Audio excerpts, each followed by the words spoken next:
Pasensya na, inay. Alam ko nahihirapan ka sa pagluluto ng kakanin para lang makapag-aral ako. Huwag ka mag-alala. Kapag nakagraduate ako, sa Maynila ako magtatrabaho at doon na rin tayo maninirahan. Giginhawa din po ang buhay natin. Pangako po yan. Ayos lang ito, anak. Sanay naman na tayo sa hirap. Sabi nga nila, kapag may hirap ay may ginhawa. Wala nang madaling trabaho ngayon. Ang sabi ni Aling Lerma. Nagtitinda siya ng kakanin sa harapan ng bahay nila. Ang nanay naman niya ang nagluluto ng mga paninda nila. Wala na siyang tatay kaya para makapag-college ay kumakayod silang mag-ina. Isang araw ay nagkasakit ang lola ni Jane at wala silang mahanapan ng pang-ospital. Nabalitaan ito ni Daniel kaya agad-agad na pumunta sa kanila. Jane, baka makatulong ito sa pagpapagamot sa lola mo. Magandang ani ngayon kaya medyo madami ang na-deliver sa Maynila. Nako, nakakahiya naman sa iyo, Daniel. Baka kailangan din ninyo sa palayan. Huwag ka nang mahiya, Jane. Para ano pa't magkaibigan tayo at magkaklase nung high school. Sige, tatanggapin ko to pero babayaran ko din kapag nakaipon na mula sa pagtitinda. Kung ikakagaan ng loob mo, sige. Pero hindi ko minamadali yan. Kung kailan ka lang makaluwag. Alam ko naman na nag-iipon ka para makapagkolehiyo. Maganda pangarap mo. Ikaw ba, Daniel? May pangarap din na magkolehiyo? Oo sana, pero tutulungan ko muna si tatay sa bukid. Ang pangarap ko ay makabili pa ng maraming bukid at palayan para mas marami ang kita. Maganda rin ang pangarap mo, Daniel. O sige, pupunta na muna ako sa ospital.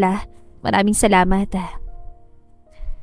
Ang hindi alam ni Jane ay lihim na nag-aaral si Daniel paunti-unti ng business management sa isang lokal na eskwelahan sa probinsya. Ayaw lang niya sabihin dahil hindi ito tuloy-tuloy. Isinasabay lang kasi niya sa pagtulong sa bukid ng tatay niya. Lola, magpagaling ka agad ha para makapamasyal tayo. Doon ka na din sa amin ni Nanay titira kasi palagi ka na nagkakasakit. Mahirap ang walang kasama sa bahay. Pumayag naman ang lola niya dahil wala na siyang ibang kamag-anak na mag-aasikaso sa kanya. Nang gumaling ang lola ay nakapagtinda ng muli si Jane. Kapag madaming naluto ay dinadalhan niya si Daniel at ang mga kasama nito sa bukid. Masaya si Daniel kapag pumupunta si Jane dahil matagal na niya itong crush. Sana nga dumating ang araw na masabi ko yung matagal ko nang kinikimkim na paghanga kay Jane. Bulong niya sa sarili. Sa Maynila naman ay may isang CEO ng kumpanya na napakadaming ari-arian kahit na sila lang dalawa ng papa niya ang natitira sa pamilya. May mga asawa at anak na mga kapatid niya. Hindi pa naman siya matatawag na matandang binata pero gusto na ng kanyang ama na makapag-asawa na siya. Palaging dahilan niya na siya'y masyadong busy sa negosyo para maghanap ng mapapangasawa. O ayan na si Sir Pogi, magtrabaho na tayo. Sabi ng isang empleyado. Naku, gwapo nga, sobrang yabang naman. Hindi marunong makipaghalubilo sa mga empleyado. Ang sabi naman ng isa pa. Oh, yung pinag-uumpukan nyo na yan ay kung nasa sarili nyo kayong lamesa at nagtatrabaho na. Hindi sayang ang binabayad sa inyo. Sigaw ni Jacob sa mga empleyado. Kaya nagpuntahan ng isa-isa ang mga empleyado sa kani-kanilang pwesto kahit hindi pa naman oras ng trabaho nila. Huwag lang mapagalitan. Isa lang ang kasundo niya, ang kaibigan na si Jack dahil matagal na ito sa opisina at napagkakatiwalaan niya. Pumunta siya sa opisina ni Jacob kahit hindi pinapatawag. Oh, sir, bakit ang aga-aga nakasimangot ka? Bawal sa negosyo yan. Baka gusto mong mag-happy-happy tayo mamaya pagkatapos ng trabaho. Sabi ni Jack. O sige, para mabawasan naman ang stress ko at hindi dumami ang kulubot ko sa noo. Malungkot na sabi ni Jacob. Matapos ang trabaho ay nagpunta si Jacob at Jack sa isang malaking restaurant. Kailan ba tayo pupunta sa bar? Palagi na lang tayo dito kumakain. Hindi tayo makapag-inuman na maayos. Sabi ni Jack. Alam mo, parang bored na ako sa buhay pero hindi ako pwedeng maglasing. Magagalit si Papa kaya konting inom lang ang okay sa kanya. Daing ni Jacob sa kaibigan. Sumunod ka na kasi sa kagustuhan niya, mag-asawa ka na. Sabi ni Jack. Wala kang magustuhan eh. Yamot na sabi niya kay Jack. Walang magustuhan o walang magkagusto. Gwapo ka naman pero masyado kang arugante. Sinasabi ko to sa'yo bilang kaibigan, hindi bilang empleyado. Bawasan mo rin yung pagiging masungit eh. Payo ni Jack. Patagal mo na sinasabi sa akin yan pero mahirap talagang gawin eh. Nakakainis sa mga empleyado. Puro palpakan trabaho. Ang tatamad pa. Sabi ni Jacob. Alam mo kung mabait ka lang sa kanila, magiging okay ang mga yon. Promise. Sabi ni Jack sa kanya. May pa-promise ka pa. Kumain na nga lang tayo. Sabi ni Jacob. Sa probinsya naman, pawis na pawis si Daniel kaya umupo muna sa isang tabi. Nang dumating si Jane na may dalang puto. O Daniel, magmerienda ka na muna. Pawis na pawis ka ni. Salamat Jane. Baka malugi ka niyan dahil lagi ka may dalang kakanin. Pasasalamat ko ito sa kabutihan mo sa akin. Hindi mo naman kailangan gawin to araw-araw. Okay lang sa akin, basta't masaya ka't masaya din ako. Ayaw mo ba ako makita araw-araw? Nung high school tayo, lagi tayo nakikita sa kantin. Naalala mo pa ba? Nililibre mo pa nga ako palagi ng candy. Masaya nga ako kapag nandito ka kasi... O sige na, pakibigyan mo na lang ng puto ang tatay at ang mga kasama mo. Alis na ako. Nakangiting sabi ni Jane at nagpaalam na sa kanya. Nang mag-isa na si Daniel ay may naisip siya. Sayang, hindi ko pa naituloy yung sasabihin ko na crush ko siya. Ang torpe ko talaga. Si Jane naman ay nakauwi na at agad siyang inasar ng kanyang ina. O anak, masaya ka na naman. Nakita mo na naman ang crush mo ano? Sabi ni Aling Lerma. Nanunukso ka na naman nanay. Nung araw lang yun, nung mga bata pa kami. Baka may iba nang gusto ngayon si Daniel. Mabuti na magkaibigan na lang kami ngayon. Pagtanggi ng dalaga. Naisip kasi ni Jane na pag nakatapos siya ng kolehiyo ay luluwas din siya ng Maynila. Magkakahiwalay din sila ni Daniel.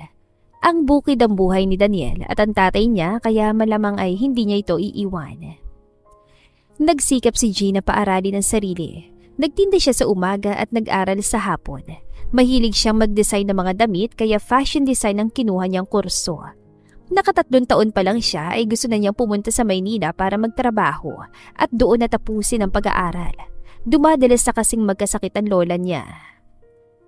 Patuloy naman ang pag-asenso ng negosyo ni Jacob kaya lalong nagiging arugante at masungit.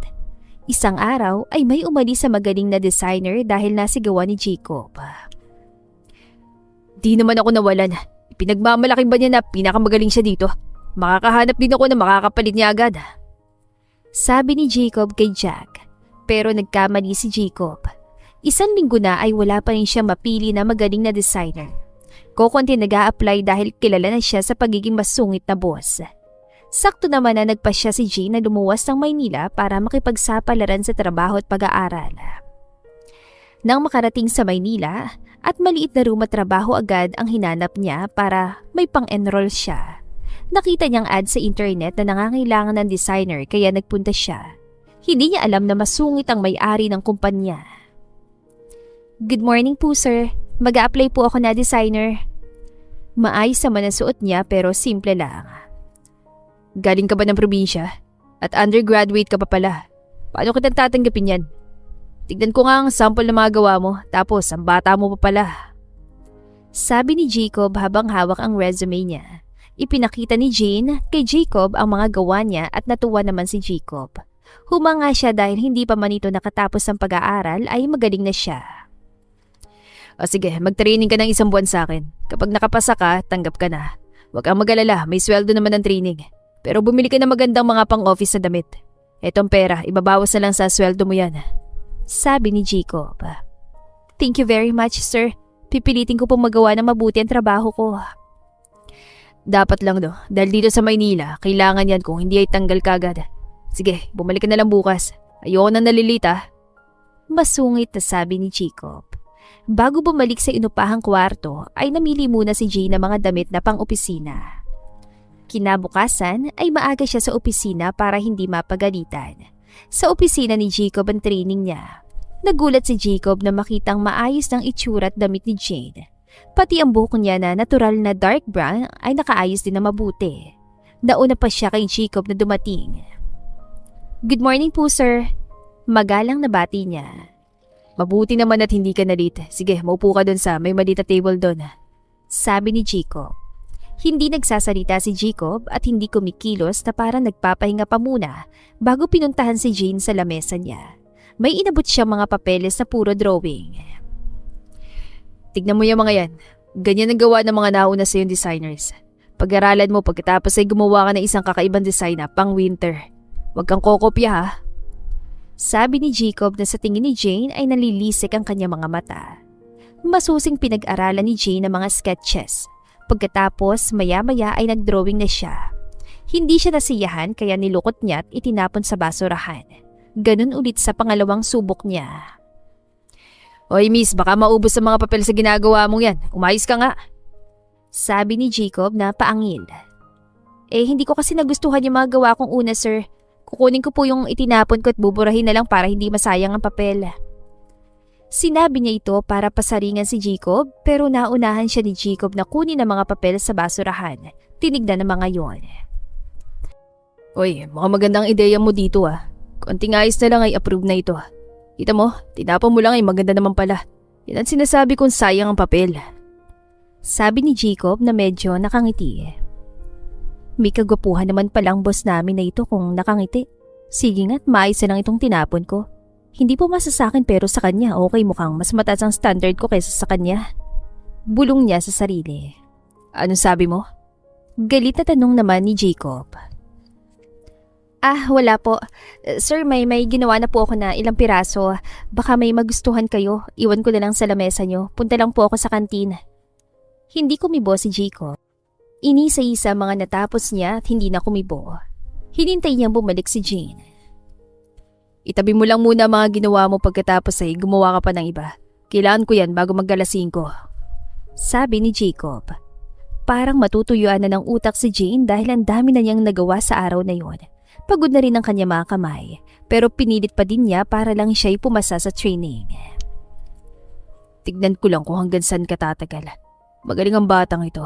Pwede ko naman tanggapin agad pero gusto lang malaman kung tatagal sa boss na tulad ko. Bulong ni Jacob na si Jane ay nakalis na. Naaliw si Jacob kapag nakikita niyang nagsisikap talaga si Jane na maipasa ang training at bukod pa doon ay nagagandahan siya sa dalaga habang tumatagal. Nagkaroon siya ng lihim na pagtingin dito. Pero dahil sa mga pahirap ni Jacob, nakasampung araw pa lang ay parang susuko na si Jane. Sir, pwede ko po ba sa bahay na lang gawin ng iba kasi po mag-e-enroll ako sa night classes para po makatapos ako ng kurso ko. Ay nako, hindi pwede. Kailangang mamili ka ang trabaho mo o ang pag-aaral mo. Giit ni Jacob. Kinabukasan ay hindi na pumasok sa trabaho si Jane. Nag-enroll siya pero panggabi pa rin ang kinuha niya dahil maghahanap pa rin naman siya ng ibang trabaho. Nagtaka si Jacob dahil hindi na pumasok si Jane. Naisip niya na mas pinili nito ang mag-aral. Nakapasa naman si Jim sa pagsubok na ginawa niya. Mataas man ang pride ng binata pero mas matindi ang pagkamis niya kay Jane kaya agad niyang pinuntahan si Jack para maglabas ang nararamdaman niya. Jack, namimiss ko si Jane kahit isang araw pa lang siyang absent. Sinubukan ko lang naman kung mas pipili niyang trabaho kaysa pag-aaral niya hindi na pumasok. Sabi ni Jacob sa kaibigan. Naku sir, baka na-inlove ka na sa kanya. Ito na yatang hinihintay natin. Sabi naman ni Jack. Hindi naman siguro. Nasanay lang ako na nandito siya. Sabi naman ni Jacob. Kinabukasan ay dumaan si Jane sa opisina ni Jacob para magpaalam. Oh, bakit wala ka kahapon? Ines na tanong ni Jacob na pilit na itinatago ang pagkatuwa na makita ang dalaga. Sir, sorry po pero mas mahalaga sa akin na makatapos ako. Maghahanap na lang po ako ng ibang trabaho. Kabadong sabi ni Jane. Sandali lang. Sinubukan lang naman kita kung alin ang mas mahalaga sa'yo at tamang desisyon mo. Tanggapin mo ng offer ko na as junior designer. Tapos ng training mo. Sabi ni Jacob na nakangiti. Talaga po? Naku, salamat po. Kasi alam ko naman na mahirap maghanap dito ng trabaho sa Maynila. Sige na, pupunta ka na sa HR at kunin mo ang employment papers pagkatapos ay bumalik ka dito. Sabi ni Jacob. Right away, sir.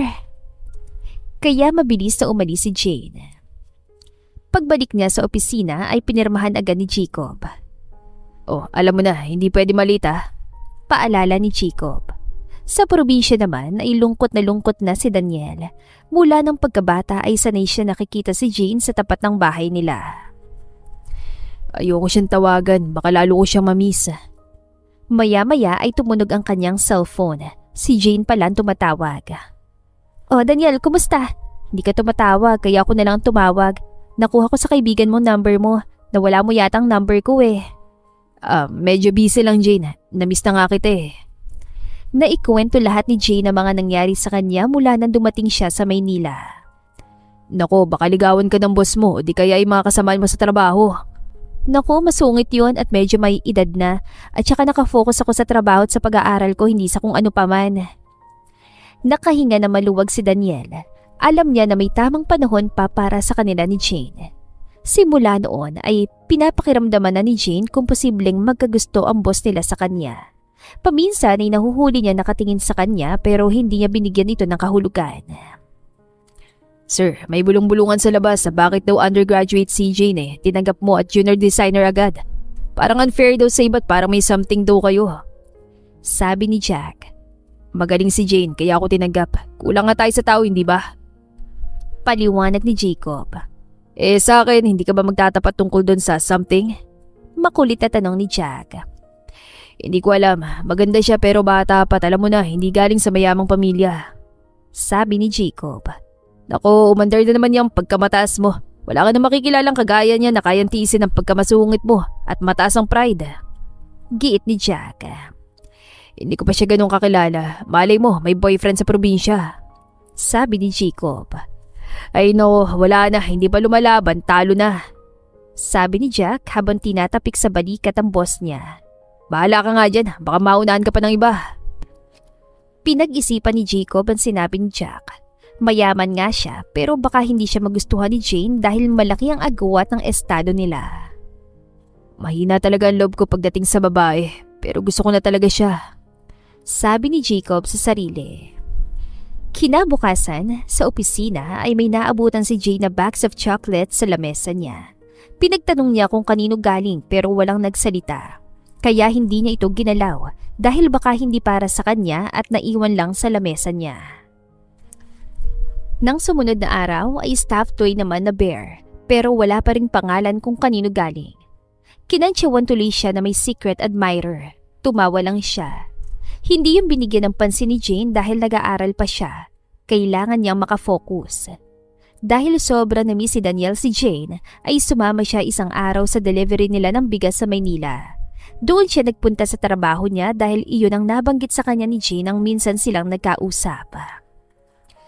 Miss, dito pa nagtatrabaho si Jane Manalastas? Tanong niya sa guard sa building. Itinuro siya kung saan ang opisina nila Jane. Madali naman silang nagkita at dahil nasabik sa isa't isa, sila ay nagyakap. Kitang-kita ito ni Jacob. Nagalit siya at sinabing bawal yon sa opisina niya. Pasensya na po, nabigla lang kami kasi matagal na kaming hindi nagkita ng kababata ko. Pumunta agad si Jacob kay Jack at tinanong kung ano yung kababata. Masyado ka nervyoso, ibig sabihin childhood friend. O ano di kinabahan ka? Panunokso ni Jack. Na makita ko kasi sila magkayakap, biglang umakyat ang dugo ko sa ulo. Talagang nagselos ako, mabutit magkaibigan lang pala sila. Sabi ni Jacob. Malay mo. Sabi naman ni Jack habang nakangisi. Kaibigan ba kita o ano? Galit na sabi ni Jacob. Marami rin kasing magkababata na nagkakatuluyan. Pero sila naman ay magkaibigan lang daw. Sabi ni Jack. Maya-maya ay wala na si Daniel. Kinausap ni Jacob si Jane sa opisina niya. Sa susunod, ayoko ng ganong eksena sa opisina ko Sabi ni Jacob. Sorry po, hindi na po mauulit sir. Mahinang sabi ni Jane pero ang totoo ay naiinis siya dahil pati ba naman yon ay pinakikialaman ng kanyang boss. Nang gabing yon ay hindi dalawin ng antok si Jane dahil kay Daniel. Noon lang sila nagyakap ng ganon. May kakaiba siyang naramdaman kahit sandali lang yon. Ganon din kaya naramdaman ni Daniel. Nagalit naman si Sir Jacob. Ibig kayang sabihin, may gusto siya sa akin? Kinabukasan ay may mga bulaklak naman sa mesa ni Jane. May initial na ito na JV. Inisip nila kunwari kung sino yung JV. Pero ang mga dating empleyado ay alam na kung sino yun. Namula naman si Jane dahil sa tuksuhan. Naku, huwag kayong maingay dahil baka magalit si Sir. Nang gabing yon, iniisip pa rin ni Jane si Daniel. Umaasa siyang pareho sila ng nararamdaman para sa isa't isa. Gusto niyang makita siyang muli. Paano naman kaya si Sir Jacob kung manligaw? Mayaman siya, magkakagusto kaya yun sa kagaya ko lang? Baka kapag nanligaw at binasted ko, mawalan ako ng trabaho. Naku, malapit na akong magtapos sa kurso ko. Yun na lang munang asikasuhin ko. Patuloy pa rin na nag-aral si Daniel na hindi alam ni Jane. Dumadami ng kanilang mga lupain. Ang iba ay bukid at ang iba naman ay sinimula na nilang gawing mga subdivision. Natutuwa ang mga taga doon sa kanila dahil nagmumukha ng syudad ang kanilang lugar. Matutuwa si Jane kapag umuwi siya dito. Para sa kanya lahat ng pangarap at mga nabot ko. Kaya lang, hindi pa niya alam ang damdamin ko para sa kanya hanggang ngayon. Paano kung maunahan ako ng taga Maynila? Yan ang alalahanin ni Daniel. Nang mag-summer ay may outing at team building sa Boracay ang kumpanya. Excited ang lahat dahil may papakita na naman ng mga girls ang kanilang mga swimsuit at mga lalaki naman ay sa swimming at kainan excited. Sana hindi ako kausapin ni Sir ng kami lang. Kinakabahan ako eh. Lagi na lang siguro kung may kasamang mga ibang mga babae. Naisip ni Jane na may kasamang pag-aalala. Napakagaganda naman ang lahat ng babaeng empleyado pero ang mga mata ni Jacob ay nakay Jane lang. Naka-dark glasses siya para hindi mahalata. Oh sir, paano ka makakadiskarte niyan kung nakatingin ka lang sa malayo? Ang ganda pa naman ng tanawin. Panunukso na naman ni Jack. Hindi ko din alam, bahala na. Sagot ni Jacob. Hindi sanay si Jacob makihalubilo sa mga empleyado pero ngayon ay lumangoy siya kasama sila. Natuwa naman sila dahil ngayon lang nangyari ito. Maya-maya pa ay may sumisigaw ng tulong. Napulikat ang paa ni Jane nang nasa malayo na siya. Hindi na nakalangoy kaya nalunod. May kasama naman siya pero hindi alam ang gagawin kaya sumigaw na lang siya ng tulong. Hindi nag-aksaya ng panahon si Jacob na isa palang swimmer. Sinagip niya si Jane. Nang nasa pampang na ay sinagawa niyang CPR ng ilang beses pero wala pa rin kaya nag-mouth-to-mouth resuscitation na siya. Doon lang bumalik ang ulirat ni Jane. Nagpalakpakan sila at naghiyawan dahil nasagip ang buhay ni Jane. Binuhat naman ni Jacob si Jane papunta sa cottage. Thank you po sir sa pagsagip sa akin. Emosyonal na sabi ni Jane. Gagawin ko lahat para hindi ka mapahamak, Jane. Mahalaga ka sa akin. Sabi ni Jacob na parang nabigla. Ano pong sabi niyo, sir? Hindi sumagot si Jacob saka biglang lumabas ng cottage. Ay, ang torpe ko talaga. Sa ibang taon tapang-tapang ko magsalita. Pero bakit kanina hindi ko masabi ang gusto kong sabihin? Bulong ni Jacob sa sarili. Nilapitan siya ni Jack at kinausap. Ano na nangyari sa matapang, arogante at mayabang kong kaibigan? May nasabi ka na ba?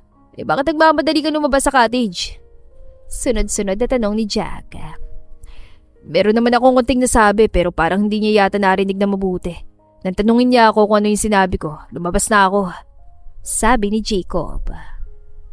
Ayos yan, sir. Sabi ni Jack. Pinuntahan si Jane na mga kasamahang babae sa cottage at kinumusta ang lagay niya. Kailangan lang daw niya ng pahinga kaya hindi na siya lumabas hanggang gabi. Dinalhan ni Jacob ng pagkain si Jane sa cottage pero tulog ito. Binantayan na lang niya at hinintay na magising. Nilagyan pa niya ito ng kumot dahil malamig na sa gabi. Sir, bakit po ninyo ako sinamahan dito? Okay na po ako. Nakatulog lang siguro sa pagod. Baka po kung anong isipin ng mga kasama natin dahil tayong dalawa lang dito. Oo nga pala. Sige, lalabas na ako. Sabi ni Jacob. Salamat po sa pagdala ng pagkain. Narinig naman ni Jane yung sinabi ni Sir na iniligtas siya dahil mahalaga siya sa kanya. Pinapaulit lang sana niya kay Sir dahil baka nagkakamali siya ng pagkakarinig. Ibig sabihin kaya nun, mahal na niya ako? Paano kaya yun kasi si Daniel ang mahal ko? Kaya lang, hindi naman naniligaw sa akin si Daniel. Parang kaibigan lang yata talagang turing niya sa akin. Kinabukasan ay pabalik na sila sa Maynila. May sariling coaster si Jacob kaya hindi sila nakita ni Jane. Balik na naman sa dating Jacob si Sir nang magbalikan sa trabaho. Sa isip ni Jane ay may ganun palang tao na high and mighty pero pagdating sa babae ay natotorpe. Mabuti na rin yun kasi mas gusto kong manigaw sa akin ay si Daniel. Simpleng tao pero mabait at talagang kilala ko na mula pagkabata. Sumunod na linggo ng delivery nila Daniel sa Maynila ay may dala siyang bulaklak para kay Jane. Sa opisina na naman siya nagpunta. Inabangan ni Daniel si Jane sa oras ng uwian, saka siya inabot ang bulaklak. Hinintay niya para yayain na mag-dinner sa labas. Nakita ito ni Jacob kaya nagalit siya kay Jack. Sabi mo, childhood friend lang sila. Bakit may dalang bulaklak at isasama pa yata kung saan? Sabi ni Jacob kay Jack. Aba, mali ko sa kanila. Wala akong kanalaman dyan. Mabuti pa, yayain mo na si Jane makipag-date sa'yo bukas. Sabi ni Jack. Samantala sa isang restaurant, nagpunta sila Daniel at Jane. Napakaganda ng suot ni Daniel kaya hindi mapagkakamalang taga-probinsya. Masaya silang kumain at nagkwentuhan. Kinumusta na rin niya ang kanyang nanay at lola. Hindi na rin nagtagal at umuwi na sila Daniel dahil malayo pang kanilang lalakbayin. Hindi man lang nanligaw. Akala ko kaya kami nag-date ay dahil doon. Di bale, maghihintay pa rin ako sa iyo, Daniel. Bulong ni Jane sa sarili. Kinabukasan naman ay may ibinababang memo sa lamesa niya. Kinabahan si Jane dahil baka papagalitan siya dahil kay Daniel. Ang nakalagay ay see you at Ritz Hotel at Restaurant at 6 o'clock today. From JV. Ano ba yon, date? Dinaan pa sa memo? Pupunta kaya ako? Baka magalit kapag hindi ako pumunta. Baka naman business dinner yon. Sige na nga. Haba ng hair ko Kinikilig na sabi ni Jane sa sarili. Sa nasabing hotel ay naghihintay si Jacob na nakasuit and tie pa. Si Jane naman ay nakauwi pa at nakapagpalit ng damit. Lalo siyang gumanda sa paningin ni Jacob. Ilan sandali pa ay dumating na si Jane sa kanilang tagpuan. Pawis na pawis ang kanyang mga kamay sa sobrang kaba. Lumapit siya sa lamesa at agad naman tumayo si Jacob. Good evening, Jane. Mabuti nakarating ka. Formal na bati ni Jacob. Good evening po, sir. Sorry po ulit ako. Ang hirap palang sumakay kapag ganitong oras. Wala naman tayo sa opisina kaya okay lang kung late ka. Maghintay naman ako kahit hanggang anong oras. Sabi ni Jacob. May hinihintay po ba tayong kliyente? Wala naman. Tayong dalawa lang. Teka, natatakot ka ba sa akin? Tanong ni Jacob. Hindi naman, sir. Akala ko lang ay business meeting po ito. Mas importante pa ito kaysa business. Sabi ni Jacob. Kinabahan na si Jane sa sinabi ni Jacob. Mukhang ito na yung kinakatakutan niya. Naka-order na si Jacob kaya dumating na ang pagkain nila. Sige, kumain na muna tayo. Sabi ni Jacob. Mukhang ang dami po ng pagkain. Birthday po ba ninyo, sir? Hindi naman. Mas malaga pa ito kaysa sa birthday ko. Hindi naman ako nagsa-celebrate ng birthday ko mula nang mawala si mama. Kami na lang ni Papang nasa bahay. Ang mga kapatid ko ay may mga pamilya na sa ibang bansa. Kuwento ni Jacob habang kumakain. Ganun po pala. Ako naman ay wala ng tatay. Kami na lang ni nanay. Nasa probinsya siya kasama ang lola ko. Yung lalaking pumupunta sa opisina mo ba ay boyfriend mo? Tanong ni Jacob na medyo kinakabahan sa isasagot ni Jane. Kababata ko po siya sa probinsya. Naging kaklase ko rin po nung high school kami. Nagdi-deliver po ng bigas dito sa Maynila kaya kapag may delivery ay sumasama siya para magkita kami. May palayan po kasi sila ng tatay niya. Medyo nawala ang pag-alala ni Jacob dahil hindi naman pala boyfriend si Daniel. Namimiss ka siguro niya. Namimiss mo rin ba siya? Tanong ni Jacob. Nako, baka po lumamig ang pagkain. Ubusin na lang natin to dahil sayang naman. Nahalata ni Jacob na parang personal na yung tanong niya kaya hindi sinagot ni Jane. Sorry, ang dami kong tanong. Sabi ni Jacob na parang napahiya. Pagkatapos kumain ay naghihintay na si Jane ng kasunod na gagawin nila. Sa hotel na yun pala ay pwedeng mag-request ng romantic music at pwede silang sumayaw. Kaya gustong isayaw ni Jacob si Jane. Nako sir, hindi po ako marunong sumayaw Meron palang ganito dito. Madali lang yan. Basta kumapit ka lang sa akin at sumunod sa music. Sabi ni Jacob. Walang nagawa si Jane kundi pumayag. Sobrang lapit nila sa isa't isa kaya langhap ni Jane ang pabango ni Sir. Siguro naman, alam mo na kung bakit tayo nag-date. Sinabi ko sa Boracay na mahalaga ka sa akin. Sa totoo lang, mahal na nga kita. Pabulong na sinabi ni Jacob. Naka sir, nabigla naman ako sa sinabi ninyo. Bakit po ako napadaming mas maganda at mayaman kaysa sa akin? Dati, yan ang batayan ko ng babaeng pakakasalan ko. Wala naman sila kayamanan ko lang ang gusto kahit na mayaman na rin naman sila. Para sa akin, special ka. Sabi ni Jacob. Hindi malaman ni Jean ang gagawin kaya hindi na lang siya umimik. Nang matapos ang sayaw ay bumalik na sila sa lamesa. Hindi naman kita minamadali sa sagot mo kung may pagtingin ka rin sa akin. Maganda yung handa ka na talaga sa sagot mo. Seryosong sabi ni Jacob. Sige po, sir. Naiilang na sabi naman ng dalaga. O sige, ihatid na kita. Sabi ni Jacob. Nang maihatid na si Jane ay hindi niya na malaman kung anong iisipin. Mahal niya si Daniel pero hindi naliligaw. Heto naman si Sir na naliligaw pero hindi niya alam kung mahal ba niya. Sa probinsya ay nagkasakit na naman ang lola ni Jane. Sinamahan sila ni Daniel sa ospital at doon nalaman na malala ng sakit niya sa tiyan at kailangang maoperahan. Lumabas sila ng ospital nang guminhawa ng pakiramdam nito. Babalik na lang dahil wala pang pampaopera. Sinabi nila ito kay Jane kaya siya'y nalungkot dahil malaking halagang kakailanganin. Nabalitaan kong naglo-loan ka daw? Tanong ni Jacob. Kilang maoperahan ang lola ko sa lalong madaling panahon kaya po ako naglo-loan. Sana ma-approve dahil bago pa lang ako dito sa kumpanya. Sana nagsabi ka sa akin para hindi mo na kailangan pa mag-loan. Sabi ni Jacob. Hanggat maaari ayoko manghingi ng tulong sa iba, may paraan pa naman. Huwag ka mag-alala, nandito lang ako. Sagot ni Jacob. Maraming salamat po. Emosyonal na sagot ni Jane. Tumawag kinagabihan si Daniel kay Jane. Mapapagtulungan naman natin ang pang-opera ni Lola. Pwede akong humiram kay tatay. Huwag ka nang humingi ng tulong sa iba. Gusto nga akong tulungan ng boss ko. Tinanggihan ko dahil nililigawan niya ako. Mahirap pagkaroon ng utang na loob sa kanya. Ano? Nililigawan ka ng boss mo? Baka lulukohin ka lang noon.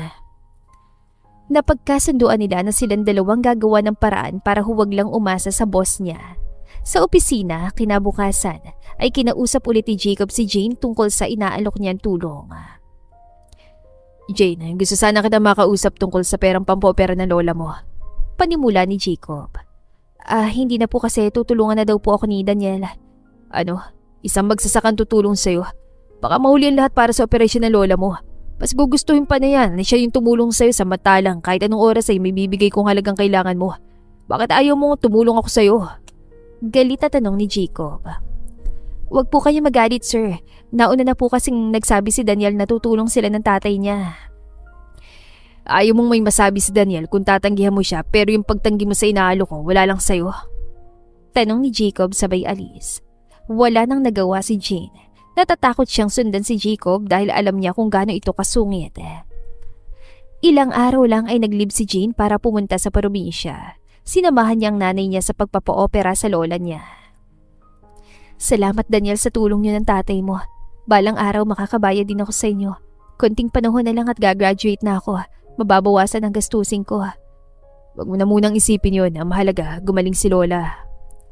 Iniba ni Daniel ang usapan. Nabanggit mo na naliligaw ang boss mo sa'yo. Sasagutin mo ba siya?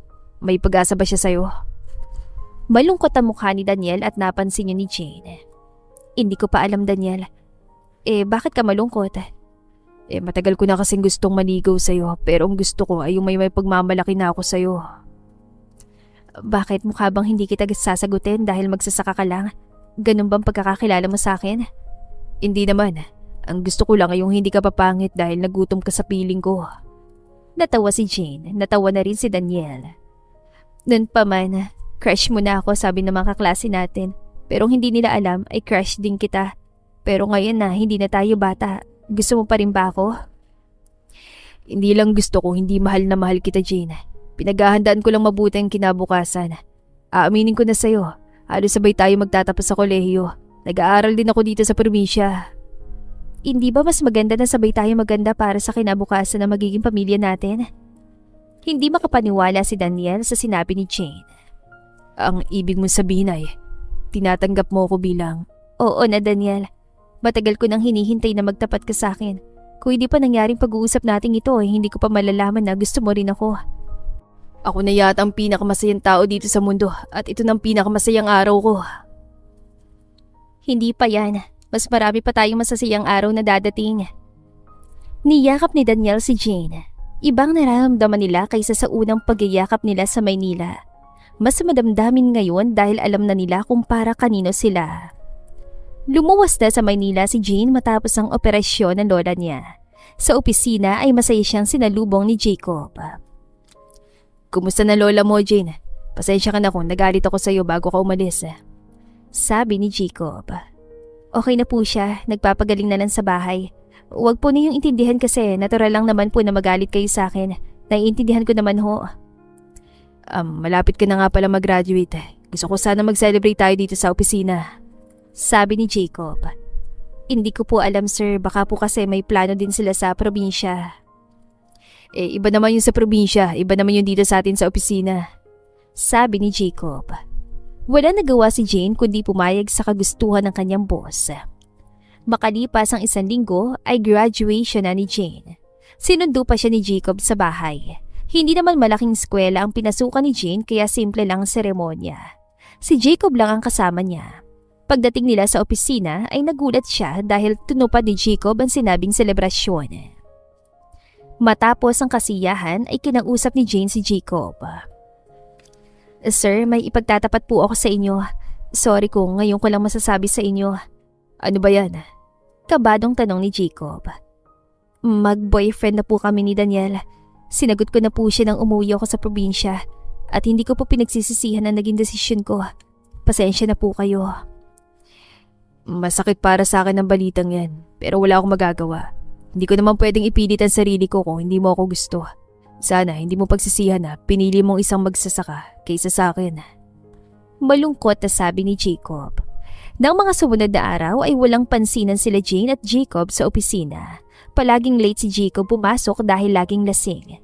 Hindi na siya napigilan ng papa niya dahil ngayon lang umibig si Jacob ng ganito pagkatapos ay nabigo pa. Tumawag si Jane kay Daniel kinagabihan. Parang gusto ko na mag-resign sa trabaho, Daniel. Naawa ako makita si Sir na sinisirang buhay niya dahil sa akin eh. Lagi siyang lasing at napapabayaan ng kumpanya. Baka makatulong sa kanya kung hindi na niya ako makikita. Mabuti pa nga siguro. Lagi pa tayo magkasama, pati na rin si nanay at lola mo. May mga trabaho ka rin namang mapapasukan dito kung gusto mo. Alam ni Jane na maliit lang ang kikitain niya sa probinsya, pero mas mabuti na kaysa sa Maynila na malayo sa pamilya. Kaya nagpasa na lang siya ng resignation letter sa HR, pero ayaw pirmahan ni Jacob. Kapag hindi pa niya pinirmahan, mapipilitan ako mag-awol. Baka hindi ako makapasok sa ibang kumpanya kahit sa probinsya. Sabi niya sa sarili. Kontento na ako na makita ka araw-araw kahit alam kong hindi ka na pwedeng maging sa akin. Huwag ka lang mawala dito sa kumpanya. Sabi ni Jacob na halos magmakaawa. Lahat po tayo may takot sa hinaharap. Ang kailangan lang po ay harapin natin ito ng buong tapang. Natural na sa inyo maging matapang kaya pwede niyo itong gamitin sa kabiguan. Ang lahat ay panandalian lang. Lilipas din ang lahat ng sakit ng kalooban. Makikita niyo na lalo kayong magiging matataga. Hindi sumagot si Jacob pero bakas naman ang lungkot sa mukha nito. Nag-resign na ng tuluyan si Jane. Sa probinsya na siya nanirahan kasama ang nanay at lola niya. Mabuti naman at sama-sama na tayo dito sa probinsya. Alam mo ba na sa 1 linggo ay graduation ko na? Ako nang mamamahala sa mga lupain ni tatay.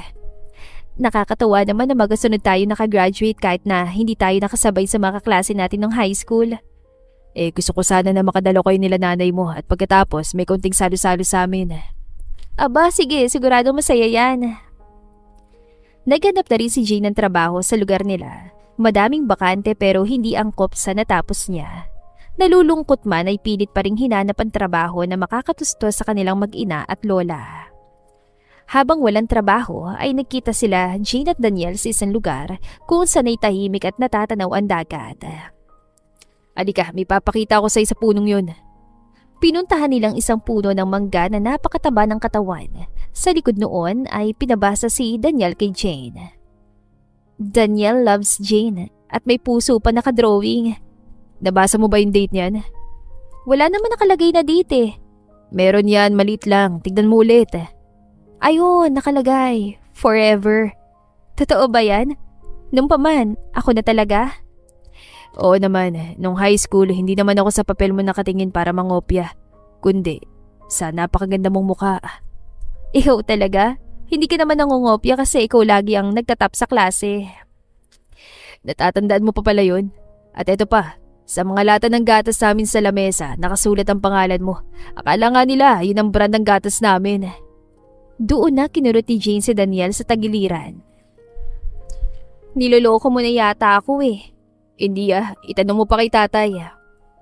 Pagkatapos noon ay magkahawak kamay silang bumalik sa kinaupuan nila kanina kung saan ay ine-enjoy nila ang kalikasan.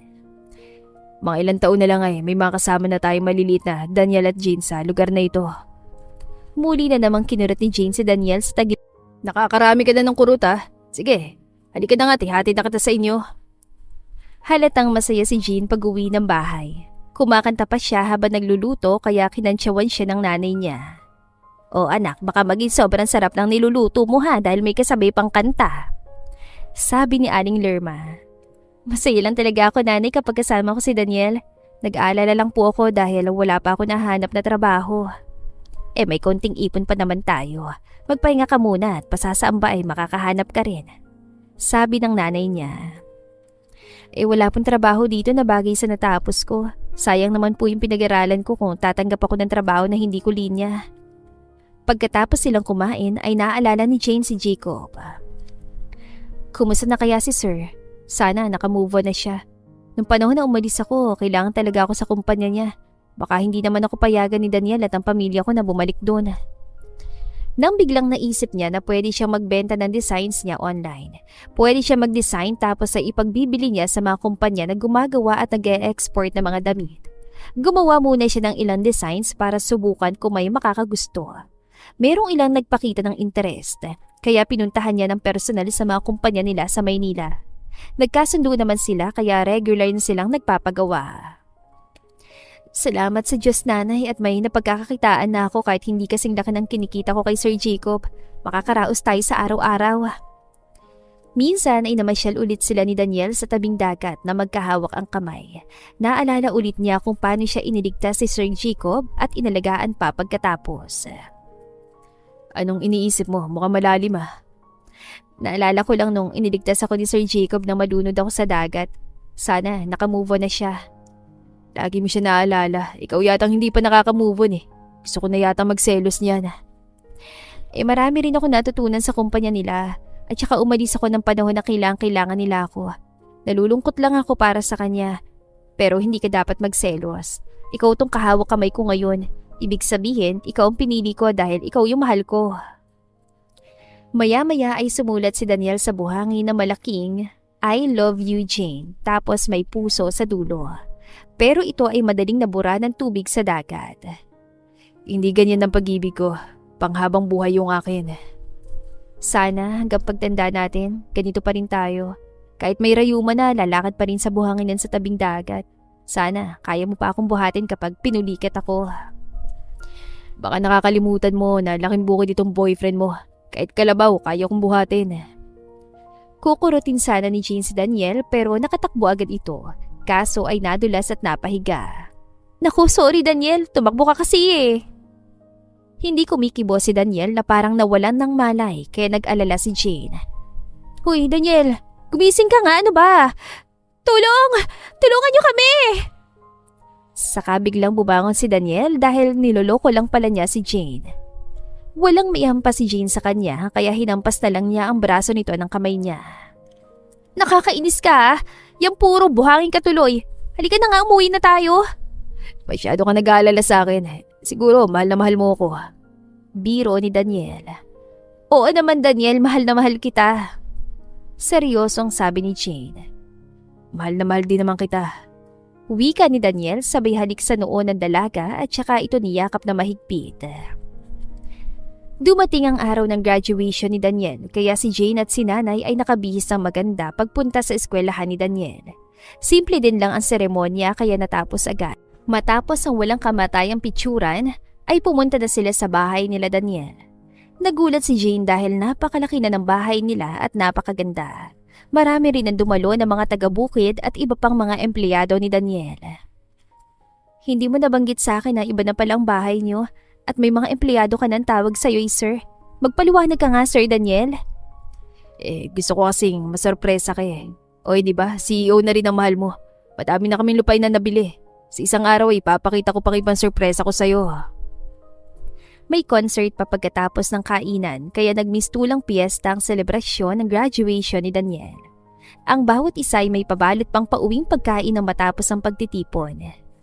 Iba talagang selebrasyon kapag sa probinsya, napakasaya. Sa bahay nila Jean naman ay hindi siya makapaniwala na hindi nila sinabi sa kanyang katotohanan tungkol sa estado ng buhay ngayon ni Daniel. Ayaw ipaalam ni Daniel sa'yo dahil gusto ka raw niyang sorpresahin. Paliwanag ng nanay niya. Kinabukasan ay nagdrawing na ulit si Jean ng mga ibebentang design. Sumilip lang si Daniel sa kanilang bintana. Dumaan lang ako kasi alam ko busy ka. Bukas na lang kita ipapasyala. Okay, ingat. Love you. Love you too. Nang matapos ang ilang araw na paggawa ng designs ay tinawagan ni Jean si Daniel para doon sa sinabi niyang sorpresa. Nagmadali naman si Daniel na sinundo si Jean sa bahay nila. Lalakarin lang ba natin yun o mag-tricycle tayo? Tanong ni Jean. Teka lang, dito ka lang at may kukunin ako. Wika ni Daniel. Naiwan nakakunot noo si Jane. Nang bumalik si Daniel ay nakasakay na ito sa motor. May motor na ako kaya sakay na. Kapit ka mabuti ah. Ay wow, ang ganda naman ng motor mo. Manghang sabi ni Jane. Yumakap naman si Jane kay Daniel ng mahigpit dahil hindi siya sanay umangkas sa motor. Lagi na nga tayo magmotor para lagi ka nakayakap sa akin. Takot lang ako mahulog kaya ganitong yakap ko sa'yo. Nagbiyahe na sila at ilang sandali lang ay nakarating din sila sa kanilang destinasyon. Muli na naman ng asar si Daniel. Nandito na tayo. Baka ayaw pa rin bumitaw sa akin. Hindi pinansin ni Jane ang biro ni Daniel kasi nagtataka siya kung bakit siya dinala sa isang ginagawang bahay. Ito na yung sorpresa ko sa'yo. Nung ibang mga lupay na nabili ko, pinagagawa kong subdivision na mura lang at magiging pag-aari ng uupa sa bahay. Rent to own. Ginaya ko sa Maynila. Ito pa lang yung kauna-unahan. Madami pang nakaabang nagagawin. Napakaganda na naisip po na ito, Daniel. Makakatulong ka pa sa mga taga dito sa atin. Magbumukang syudad pang ating barangay. Mabuti na lang at nagustuhan mo sorpresa ko sa'yo. Pangarap ko lang dati ito para sa'yo at sa magiging pamilya natin. Naiyak si Jane dahil hindi niya inakala na may mga pangarap pala si Daniel noon paman para sa kanya. Kahit hindi pa siya dati sigurado na magiging sila ni Jane. Halika na't mamamasyal pa tayo, hindi ba? Saan naman tayo pupunta ngayon? Di doon sa mga lugar na baka nakalimutan mo na. Nilibot nilang lugar kung saan sila nagkakilala. Ang eskwelahan nila nung high school. Habang nakaupo sa isang bangko ay inalala nila ang mga panahon na naghahabulan pa sila. Panahon na nag-aaway-away dahil sa mga crush nila. Mga tampuhan dahil ayaw sumamang magbulakbol ng iba. Nagkakainisan dahil ayaw magpakopya ng iba kapag may test. Pinagkakaguluhan ang mamang sorbetero kapag uwian. Dahil hindi pa uso ang cellphone dati kaya nagsusulatan pa. Madami akong nagawang sulat pero nahiya akong ibigay sa'yo. Nililibre ko ng sago yung kaklase natin para siya magabot pero hindi pala nakakarating sa'yo dahil crush ka din niya. Kaya pala madaming lumilipad na eroplanong papel para sa crush. Kaya lang kay teacher na pupunta. No, office tuloy sila. Oo, naalala mo pa pala. Teka, halika na, gumagabi na pala. Soli na kita sa nanay mo dahil baka akala, tinana na kita. Sige na nga. Nakangusong sabi ni Jane. Sumakay na sila sa motor. Kapit ulit na mabuti ah. Naiuwi naman ni Daniel si Jane na maayos. Good night, mahal ko. Oo nga pala, ilang araw kitang hindi madadalaw. Magdi-deliver kami ng mga bigas sa Maynila. Paliwanag ni Daniel. Malalaking kumpanya pala ang dinadalhan nila sa Maynila kaya mabilis umasenso si Daniel. Wala naman daw problema kay Jane, may tiwala naman siya sa nobyo. Sa kabilang banda, masaya na rin si Jane kahit hindi pa ganong kadami ang kliyente niya. Nang minsan ay nakachat niya ang sekretary ni Jacob. Interesado daw ang boss niya sa mga gawa niya at gusto siyang tulungan. Kaya lang ay pinapunta siya sa opisina. Nang hinayang si Jane sa kikitain kaya nilihim niya kay Daniel ang pagluwas ng Maynila para makipagkita kay Jacob. Dobleng kikitain mo ko sa kumpanya kita lang gagawa ng sketches mo at drawings. Exclusive kang gagawa para sa akin. Hindi na makagaya ng dati na papasok ko sa opisina. Alok ni Jacob. Kung walang strings attached, papayag ako. Purely business lang. Oo naman. Sabi ni Jacob. Pag-iisipan ko, sir. Magsasabi na lang ako sa sekretary niyo kung ano yung desisyon ko. Nang makauwi sa probinsya ay pinag-isipan niyang mabuti. Malaki ang offer ni Jacob kaya lang baka magalit si Daniel. Nakabalik na rin ng probinsya si Daniel. Pero tuwing mamamasyal si Daniel at Jane ay halatang hindi mapakali si Jane. Hindi niya alam kung paano niya sabihin dahil ayaw naman niyang magsinungaling kay Daniel. Parang hindi ka na nag-enjoy sa mga pasyal natin May problema ba? Wala naman. Pagod lang siguro ako. Pagsisinungaling ng dalaga. Sige, iatid na kita. Magpahinga ka na lang muna. Kung may problema, sabihan mo na sa akin Napakabait ni Daniel para pagtaguan ko ng plano kong magtrabaho kay Jacob. Nang dahil lang ba sa pera, magsisinungaling ako sa kanya? Tanong niya sa sarili. Ilang araw din siyang balisa. Ayaw niyang mawala ng tiwala si Daniel sa kanya. Baka kasi hindi nito maintindihan na trabaho lang yun. Kinabukasan ay nagkita si Daniel at Jane sa ilalim ng puno na pinaglalaroan pa nila nung bata pa sila. Naalala mo pa ba nung nagtataguan tayo dito at lagi kang taya dahil sabi mo dinadaya kita? Mga bata pa tayo nun. Sana sa relasyon natin walang taguan, walang sekreto dahil pwede naman nating pag-usapan ng lahat. Pahaging Daniel na tila nararamdaman na may itinatago ang nobya. Sorry Daniel, ang totoo may gusto sana akong sabihin sa'yo. May inaalok sa akin na trabaho si Sir Jacob pero hindi ako magre-report sa opisina. Doble ang ibabayad sa akin sa mga gawa ko. Yun ay kung papayag ka. Alam ko may tinatago ka, kaya ako sinabi yung kanina. Hindi magandang pinagdaanan yun ni Jacob. Lahat gagawin niya para makuha ka. Gagamitin niya ang yaman at kapangyarihan niya para makuha ka ulit. Gusto mo ba siya? Alam mo naman na ikaw lang ang gusto ko makasama sa habang buhay. Pero trabaho lang naman ang inaalok niya. Kailangan ko pang buhayin si nanay at si lola. Lagi pa namang may sakit si lola. Hanap tayo ng ibang paraan. Nandito naman ako para tulungan ka. Hindi mo alam kung ano nasa isip ng Jacob na yan. Halata namang hindi pa siya nakaka-move on sa'yo. Sorry kung naglihim ako sa'yo. Hindi na mauulit. Anda ka na bang magpakasal sa akin? Hindi ko alam Sa ngayon ay masaya naman ako na ganito lang tayo. Ikaw ba, handa na? Pag-isipan muna natin mabuti. Ang kasal ay hindi ginagawa ng biglaan. Pinaghahanda na mabuti para hindi magkamali. Sigurado naman ako sa'yo. Yung timing lang ang dapat sigurado tayo. Kaya nga naghahanap ako ng pagkakakitaan para sa pamilya ko. Paano kapag nagpakasal na tayo? Paano sila? Ang mahal ng mahal ko ay mahal ko rin. Hindi natin sila pababayaan. Pero sa ngayon ay makontento ka na lang sa kinikita mo sa online selling ng mga drawings mo. Huwag mo nang tanggapin ang alok ni Jacob kahit gaano pa kalaki yan. Kapag kailangan mo ng pera, magsabi ka lang at huwag ka na maglilihim sa akin at ganun din ako sa'yo. Sorry na, hindi na mauulit. Walang problema, malaki naman ang tiwala ko sa'yo. Sagot ni Daniel. At sabay nilang pinanood ang takip silim bago umuwi. Kinausap si Jean ang nanay niya kung kaya pa niyang gumawa ng kakanin kasi naisip niyang kumuha ng order online. Ano bang akala mo sa akin matanda na? Kayang-kaya ko pa naman. Sabi ni Aling Lerma. Gusto ko lang pong masiguro na kaya niyo pa't hindi kayo mahihirapan. Sabi ni Jane. Kaya ko pa anak, pagtulungan na lamang tayo. Sagot ng kanyang ina. Sinubukan ngang ilagay sa Facebook ang paninda nila na kakanin pero ngayon ay per bilao ang order. Nagulat sila dahil madami ang nag-order kasi kilala na si Aling Lerma sa lugar nila na masarap magluto. Katulong niya si Jane sa bago nilang negosyo. Nakita mo, kahit hindi ba ako tumulong, may naisip ka na negosyo. Kung gusto mo, kumuha kayo ng makakatulong ni nanay sa pagluluto. Kaya pa naman namin, Daniel. Salamat. Alam mo, tumatanda na si tatay at gusto na niyang makita na mag-asawa ako at nang magkaapo na siya.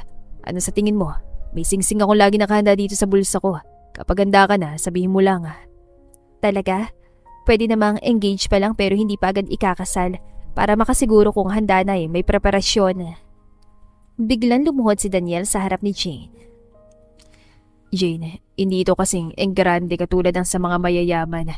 Pero tatanungin kita ngayon, will you marry me? Handa ka bang makasama ako habang buhay? Oo naman, Daniel. Magpapakasal ako sa iyo kahit sa lahat ng simbahan. Salamat, Jane. Hindi ka magsisisi sa desisyon mo. Hindi pa ako kasing yaman ni Jacob pero ang pagmamahal ko ay hindi niya mapapantayan. Hindi naman kita pakakasalan dahil sa yaman kundi sa yaman ng puso mo. Hindi ko pa alam ang mga naabot mo ay ikaw nang hinihintay kong magtapat sa akin. Hindi rin ako nasilaw sa yaman ni Sir Jacob dahil may-ari na ng puso ko kahit hindi mo pa ako nililigawan noon. Alam ko naman na hindi ka tumitingin sa yaman ng isang tao. Dahil lang sa pangangailangan kaya mo naisip pumayag kay Jacob. Magaling ka at madiskarte sa buhay kaya alam ko na hindi mo pababayaan ang mga mahal mo sa buhay. Makaraan ng ilang buwan ay nagpasya na silang magpakasal. Silang dalawa lang ang nagplano ng lahat-lahat. Nasunod ang gustong kulay at theme ni Jane. Si Daniel naman ay sa simbahan at sa reception. Tipikal na kasalan sa probinsya na tila piyesta. Handa ka na bang maging misis ko? Nakangising tanong ni Daniel. Dumating ang araw na pinakahihintay nila. Kinakabahan si Daniel pero nang makita na niya si Jane na nakaputi at napakaganda, ay nawala ang nervyos niya.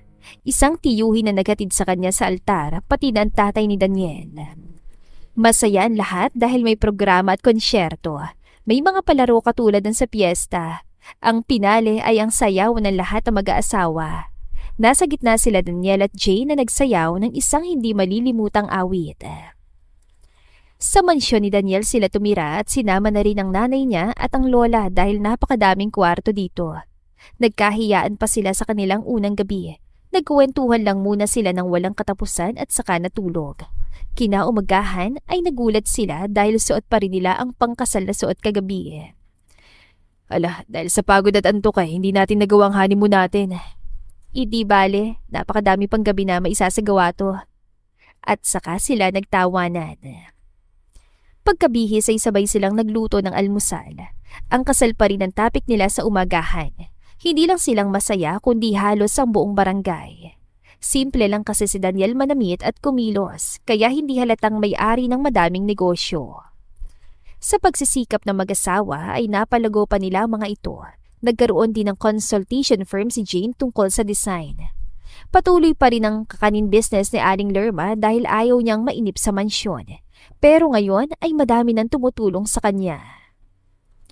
Pagtulungan na lang nating palugin ang negosyo natin sa subdivision. Madami pang bahay na tatapusin. Maaasahan mo ko dyan. Papangalanan natin ng bawat model ayon sa pangalan ng magiging anak natin. Aba, magandang ideya yan. Kaya kailangan na isimulan na rin natin ang pagpapadami ng anak.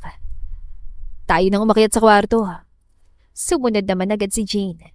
Hindi alam ni Daniel na may lahing kambal si Jane. Ang mga pinsan niya sa side ng tatay niya ay mga kambal at triplets. Kaya nang magbuntis si Jane ay kambal na babae ang ipinanganak nito. Pinangalanan nila itong Aurora at Sylvia ayon sa model ng bahay sa subdivision. Pinalaki nilang mga ito na hindi katulad ng ibang mayayaman na spoiled. Simple lang silang lahat at mapagkumbaba at maunawain sa kapwa.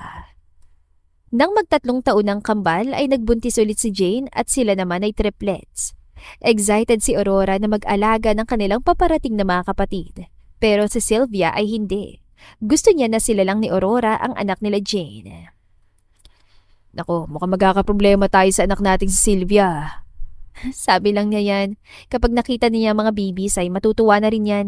Ako din ay excited na. Napakarami agad dating anak. Sana malulusog silang lahat. Dahil yata sobrang sweet natin sa isa't isa, kaya dumami agad ang anak natin. Pagkatapos ito, tama na siguro Huwag na tayo maganak. Okay na sa akin ang 2 babae at 3 lalaki. Okay, pero syempre, patuloy pa rin tayo magiging sweet sa isa't isa. Mamamasyal pa rin tayo kagaya ng dati. Oo naman, kahit madami na tayong anak, ikaw pa din ang number 1 para sa akin. Ganon ka rin sa akin. Nang makapanganak ay napuno ng babies at toddlers ang nursery room nila na katabi ng kwarto nila Jane. Habang inaalagaan ng mga yaya ang mga bata, ay inaalagaan naman ni Daniel si Jane. Wala na akong mahiling pa, Jane. Binigyan mo na ako ng 5 anak na puro magaganda at gwapo. Napakabait mo at tapat sa akin. Masipag ka rin sa negosyo. Tumaba na ako. Hindi na kagaya ng dati ang katawan ko. Paano na yan? Di pipikit na lang ako sa gabi. Ikaw talaga, hindi yun ang ibig kong sabihin. Baka ikahiya mo na ako dahil ang taba ko na. Nako, kahit maging kasing taba ka pa ng drama, hindi kita ikakaya. Magpapataba rin ako para pareho lang tayo. Masarap kayang yakapin na mataba. Sinabi mo yan Tumaba nga si Jean sa huli niyang panganganak. Hindi na bumalik ang dating katawan kahit nag-exercise siya kaya ibinili siya ni Daniel ng madaming bagong damit. Lahat ay ginagawa niya para sa asawa. Hindi talaga ako nagkamali na pinili ko si Daniel, inay, kasi lahat ay ginagawa niya para sa akin at sa mga bata. Oo nga anak, kaya dapat ay magawa mo rin ang mga tungkulin mo sa kanya bilang asawa. Sagot naman ni Aling Lerma. Opo, nanay. Kahit tumaba na ako, nagpapaganda pa rin po ako para kay Daniel. Tuwing dadating si Daniel ay lagi niyang binabati na gumaganda si Jane. Kapag walang pasok ay lumalabas pa rin sila para mag-date. Sinasamahan din ni Daniel si Jane mag-exercise at mag-jogging. Hindi man pumayat at itinuring pa rin ni Daniel si Jane na katulad ng siya'y payat pa. Si Jane naman ay ginawa pa rin ang lahat para maasikaso si Daniel kapag nasa bahay na. Pinagtulungan nilang palaguin ang mga palayan at patapusin ang construction ng subdivision. Ang mga anak ay patuloy nilang inaalagaan kasama ng mga yaya nila. Nawa ang kambal ay hindi lumaking spoiled kagaya ng ibang mga mayayaman na ni hindi alam ang halaga ng pera. Ganon din ang triplets paglaki nila. Pareho tayong lumaki na hindi ganun kaganda ang buhay. Hindi man nila maranasan ang paghihirap kagaya natin, ay hindi rin nila dapat maranasan na sobrang karangyaan na nakukuha lahat ang maibigan. Yung tunay na pangangailangan lang ang ibibigay natin sa kanila. Masaya sila sa simpleng buhay probinsya. Lumuluwas din paminsan-minsan para makita ang buhay sa Maynila. Pero mas pinipili pa rin ng mga bata ang tahimik na kinalakihan nila. Mga larong probinsya na hindi puro gadgets ang hawak, kaya mas malusog sila sa isip at sa pangangatawan. Minsan, hindi sa kayamanan at kapangyarihan nakikita ang tunay na tagumpay ng isang tao. Kung may kapayapaan ka sa isip at masaya ka, hindi man nakukuha ang lahat na meron ng iba. Yung simpleng buhay na pinangarap mo kasama ang mga mahal sa buhay ay nakamtan. Ito ang tagumpay. The end. Kung nagustuhan ninyo ang aming istorya, ay huwag kalimutan na mag-like at subscribe. Mag-iingat po tayong lahat. To God be the highest glory. Hanggang sa muli. Paalam!